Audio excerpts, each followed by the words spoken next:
You know what I like about Lanl products? The fact that they are not scared to try something new, to innovate. So this case bears the slogan ATX layout reinvented. Technically everything seems ordinary when you look at this case, right? Right? Looking for affordable Windows or Office keys? Look no further, I got you covered. Head over to sl-inf, pick your Windows edition, use my discount code LE25 to get a 25% on any Windows or Office products. Once you complete your order, after a few seconds you will receive your code. In Windows, go to Settings, there should be an Activate Windows prompt at the bottom. Click that, enter your code and wait for Windows to finish activation. To check the activation status, use the command prompt with the command slmgr.vbs/xpr and you should receive a notification that the machine is permanently activated. Once again, use code LE25 at sl-inf. So this is the Lancool 207, little brother to the upcoming Lancool 217 that was introduced at Computex. But what is reinvented here? What is different? It might not be obvious at first sight, but there we have a power supply mounted in the front and sideways as well. So practically the PSU intakes fresh air from the bottom of the case and exhausts it at the back side. So cooling wise, this is exactly the same as if it was at the back. But this PSU placement also gives this case a unique feature for the GPU. But first, let's explore the case from the outside towards the inside. Starting with the dimensions, the case is 455.6 mm deep, 219 mm wide and 456 mm tall. It has a separated bottom and top chambers, much like all Lancool cases have, so the bottom part is of course mesh, which only means one thing: more fresh air goes inside. Case has more sharp corners and I kinda dig the new design. In the front there is of course a mesh panel through which you can already see the fans, and there is also a clear separation of the bottom chamber present in the front and also with a Lanl logo on it. Removal of the front panel requires zero force, just pull it from the top and it will detach from the case since it is held by magnets up top and it has these little two notches where it sits on the bottom lip of the case. Panel has a perforated mesh without the need for additional filters since it is dense enough to block dust and also allow for air pass-through. Here is something that I also like: it has these angled edges around the fans which possibly aid to the air being more directed towards the fans, but if not, at least it is visually excellent since it covers all the otherwise empty space. There is also a conveniently placed PSU dust filter removable from the front as well. The two front 140mm fans are 30mm thick fans and are specially designed to provide excellent cooling for the CPU. Moreover, the compact size of the case helps maintain optimal air pressure inside the system, preventing potential pressure leaks courtesy of the angled front mask and further enhancing the overall cooling performance, the efficiency for the CPU. These fans are not only larger in size, but also feature an attractive infinity mirror in the middle, much like the sl-inf fans. They operate from 450 up to 1900 RPM and they are PWM controlled, 109.3 CFM of airflow and 3.3 mm H2 of static pressure, and they are only 35 decibels loud. These are impressive specs, by the way, for stock fans. Regarding fan support here in the front, it is obvious, up to two 140mm fans in sides, and due to the design of the case, there is no support for 120mm fans nor radiators at all here in the front. The side panel is also easily removable and its inner edges, that are the color of the case, are blocking all unwanted things that can be seen without it. Classic pack system is used for securing it in place. The side mesh piece can also be removed with two thumb screws at the back, and this obviously reveals the PSU location that is now moved to the front of the case. And I already explained how the PSU sits here and you can see it in action. It has a power cable pass-through, much like on the ITX cases. The only difference is when you mount the Lanl Edge PSU here, it needs to sit with the fan oriented upwards. So hence this case has the holes on top of this PSU shroud because the way it has the connectors running out of it.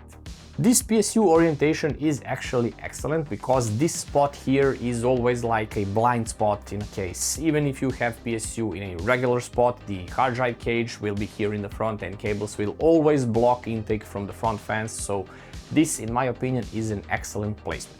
The PSU support is up to 160mm in length, as anything bigger will have problems with cables exiting on the other side of the case and you won't be able to close the panel. Other than that, the reinvented layout also means one other thing, and it's great, by the way. You can see that the motherboard tray is recessed, I mean it's pulled towards the back of the case, so basically there is just a little space behind the motherboard tray now, and you can notice this by looking the cable holes that are present everywhere for all the possible cables. It even has this rubber grommet for 24-pin cables in case you need the bigger arch for it, for example if you are using cable extensions or Lian streamer cables.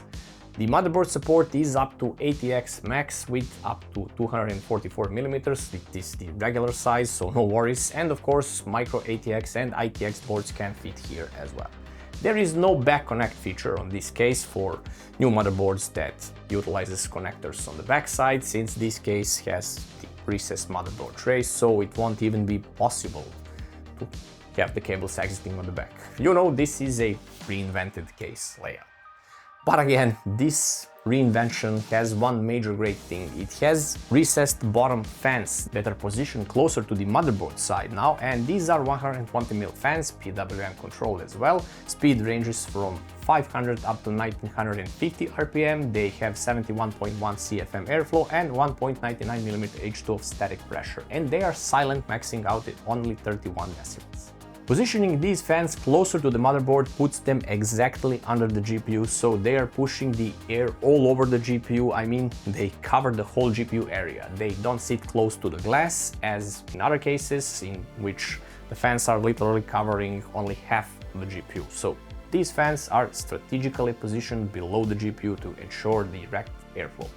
With the PSU now positioned at the front of the case, the two bottom fans can draw in an unrestricted supply of fresh air, resulting in great performance for GPU cooling. This position also allows for the GPU cable to have its own dedicated hole, and this is a big enough hole to accept Lian streamer cable as well. I like how they had this in mind also for the 24-pin cable as well. It has that rubber grommet thingy. There is also one more thing hidden here inside the case, and it is this clever GPU anti-sag bracket, which can be positioned of course up or down, but it also can be moved across any of these three rails or slits to accommodate for various GPU sizes. Speaking of, 375mm max for the GPU length and up to 180mm for the CPU heatsink in case you go with the air cooling. In case you go with the AIO instead, like I did here, you are looking at max 360mm rad up top, and yes, you can also fit the Lian HydroShift 360 since it needs 140mm space for the fan. So yes, in case of a fan use, two 140mm fans or three 120mm can fit up top. The top panel is also mesh cover only, held in place by pegs. Just lift the lip on the back and it goes completely off easily. At the rear side, you are looking at only 120mm fan size position, and you can move it slightly up or down, but just beware in case you're using thicker radiators, since maximum combined thickness of fans and radiator is limited up to 70mm. So if you want rear fan as well in there. At the rear side, you can see that there are extremely large holes for ventilation, and PCI brackets don't have the bar between them, so naturally using GPUs vertically is possible here, and the case supports Lian's own risers that are also used on O11D cases as well. So if you have one of those, you can use it here. Another new thing you can spot in the back is the power cable socket for the PSU, which is also not placed very well. For aesthetic reasons, it's exiting right here, so it could have been moved to the other side of the case. Cable can be routed differently inside, and it won't be in the way of the bottom fans either. So for everything that was good, I am entitled to point out some flaws, of course, as there is no such thing as perfect product, but this is a flaw in my opinion. Alright, moving to the back side. The panel is also held by pegs in place, and it has a perforated bottom piece so the bottom fans can breathe even more fresh air to the GPU. awesome airflow indeed in this case. In the bottom area there are also two hard drive caddies which can each accept either one 2.5 or one 3.5 inch drive. Cable management in this particular case is so darn easy since PSU is exiting exactly where all the cables need to be routed, so I had no issues here even with 8-pin EPS cables. They also have these plastic holders to keep them in place.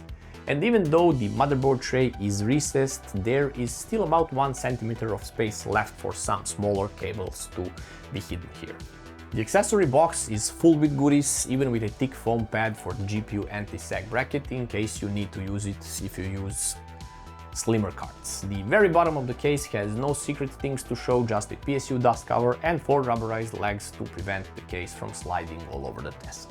You can also see that you can remove the hard drive caddies, but doing so doesn't benefit the case nor the airflow or anything of that matter, so you can just leave them in place. Top of the case has a simple I/O panel which includes one USB-C port, microphone and headphone combo jack, power button and 2 USB 3.2 ports, the usual stuff.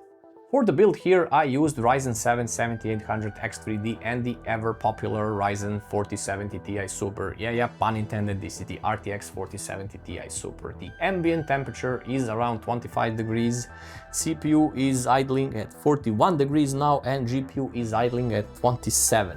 But after some time this will idle at 43 and GPU will be at 29, so we have the bottom fans to thank for that.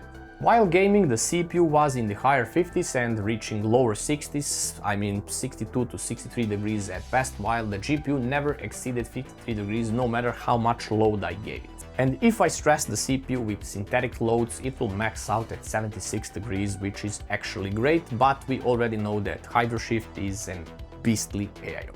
While I like the PSU orientation as it gives bottom fans enough room to properly breathe, and I also hate it for that reason as much, since cables exiting on the backside are so close to the panel and you have to plan cable management in detail. I mean, it's doable, just needs more time than usual to hide them properly. I also think that Lian need to implement larger cables for their fans, and you can see that it's hard for me to properly place fan controller, so it can be nicely placed on the, I don't know, hard drive caddy for example, for that better airflow. Instead, due to the cable lengths, I just left it dangling there in midair. It doesn't affect the airflow, but it's just dangling there. And I admit I was maybe too lazy to mount the controller in the recessed cable management rail, which also has nice Velcro straps and it has place for it and all that, but due to the amount of cables going there, I kind of left the controller dangling where I left. So let's put this negative thing on my laziness, but Lian should definitely include lengthier cables for the fans. I already mentioned the PSU pass-through cable position that could have been easily on the other side of the case and still look great. Other than these remarks, I have nothing else negative to say about this case, not even for the price for this case, which is $79.99 for the black version and $84.99 for the white model like this one here. Since the case offers extremely great performance both for the CPU and for the GPU thanks to the included fans, I mean for this price and this kind of performance and that reinvented layout thingy, I think that Lian has a winner here in the budget case category, offering premium features in budget category. So again, a win-win situation. Hope you liked the video, guys. In case you did, thumbs up of course would be appreciated and followed by a sub, but in case you didn't like the video, thumbs down, but make sure to press it twice. See you in another one with more Lian goodies.